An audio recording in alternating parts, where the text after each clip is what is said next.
आज मैं आपको कॉलम के स्टील के बारे में बताने जा रहा हूँ कि कॉलम का स्टील हमारा किस तरीके से बनना चाहिए, रिंग किस तरीके से बननी चाहिए कि जो हमारा डिज़ायर लोड है, जिस लोड के लिए हमारा डिज़ाइन करा गया है वो लोड ये ले सके। सबसे पहले बात करते हैं वर्टिकल बार की। जो हमारे कॉलम के टावर के परपेंडिकुलर होते हैं वो हमारे वर्टिकल बार कहलाते हैं। जैसे ये है जो वर्टिकल बार की हमारी स्पेसिंग होनी चाहिए वो बराबर होनी चाहिए। जैसे कि आप देख सकते हैं इन दोनों के बीच की जो स्पेसिंग है वो कम है, इन दोनों के बीच की स्पेसिंग है वो ज़्यादा है। ऐसा नहीं होना चाहिए। जितनी भी हमारी वर्टिकल बार है 1 2 3 4 5 6 सबकी स्पेसिंग हमारी बराबर होनी चाहिए। इसके साथ साथ जो वर्टिकल बार्स हैं हमारे, जैसे हमारी रिंग बन रही है ये बिल्कुल रिंग के कोने पे होना चाहिए, जैसे कि नहीं है। अगर रिंग के कोने पे नहीं होगा ये सही से लॉक नहीं हो पाएगा। जैसे आप टॉर देख रहे हैं इससे लॉक नहीं हो पाएगा, तो आगे जाकर ये खुल सकता है, जिसकी वजह से हमारा डिज़ाइन लोड नहीं लेगा। दूसरी बात, अब हम बात करते हैं रिंग्स की। जैसे ये हो गई हमारी मास्टर रिंग, ये हमारी कहलाती है सेट रिंग्स। तो जो रिंग की स्पेसिंग होती है वो हमारी बराबर होनी चाहिए। फॉर एग्जांपल जो इसकी रिंग की स्पेसिंग है, ये जो स्पेसिंग यहाँ से यहाँ तक, यहाँ से यहाँ तक, यहाँ से यहाँ तक, फॉर एग्जांपल ये 200 की स्पेसिंग है, ये हमारी इक्वल होनी चाहिए। और हम नीचे बात करें तो हमारी 100 की स्पेसिंग है, ये इक्वल होनी चाहिए। अगर ये इक्वल नहीं होगी तो नंबर ऑफ रिंग्स हमारे कम या ज़्यादा हो सकते हैं। नंबर ऑफ रिंग्स ज़्यादा होंगे तो हमारा सेक्शन ओवर इन्फोर्स हो जाएगा, जो हमारे स्ट्रक्चर के लिए बहुत खतरनाक है। और अंडर इन्फोर्समेंट तो हम डिज़ाइन ही करते हैं, लेकिन उससे कम हो जाएगा तो हमारे डिज़ायरेबल लोड भी नहीं ले सकता, तो हमें वो भी नहीं करना है। अब हम बात करते हैं ओवरलैप की। जैसे कि आप देख सकते हैं ये ओवरलैप सबसे पहली बात, जो 2 ओवरलैप हमारे आ रहे हैं इसके बीच में कम से कम 300 mm का डिस्टेंस होना चाहिए एज़ पर IS कोड। अब करते हैं ओवरलैप के अलाइनमेंट की बात। जैसे कि ये हमारा बॉटम बार कहलाता है, ये हमारा अपर बार कहलाता है।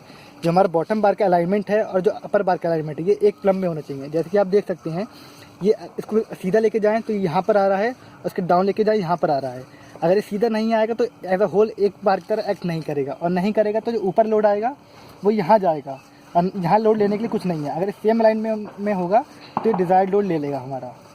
अब रही टार की बात। जैसे कि हमारे जो कॉलम पे ये लगे होते हैं, हमारे स्टील पे लगे होते हैं, ये हमारे टार कहलाते हैं। जो अगर ये हमारी स्पेसिंग थोड़े से भी दूर हो जाएगी तो हमारे टार आपस में इंटरेक्ट नहीं कर पाएंगे तो ये लॉक नहीं लग पाएगा।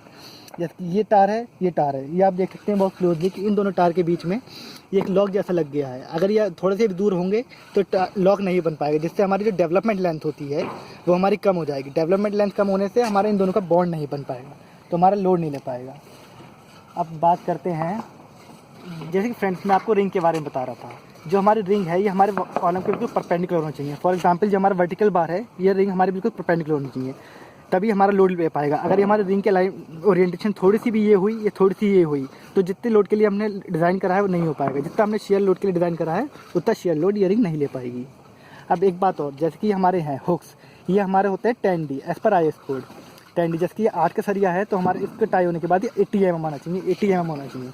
और जैसे आप देख रहे हैं 90 डिग्री पे बेंड है, ये 90 डिग्री पे बेंड नहीं होना चाहिए। ये अगर 90 डिग्री पे बेंड होगा तो सही से लॉक नहीं लग पाएगा, तो ये उसके वक्त हल्का सा ऊपर नीचे हो सकता है। लेकिन वही अगर हम 135 डिग्री पर, 90 है 45 डिग्री और ऐड करें तो 135 पे ये हो जाए, 135 पे ये हो जाए, तो हमारी जो रिंग की हमारी पोजीशन है बिल्कुल फर्म हो जाएगी।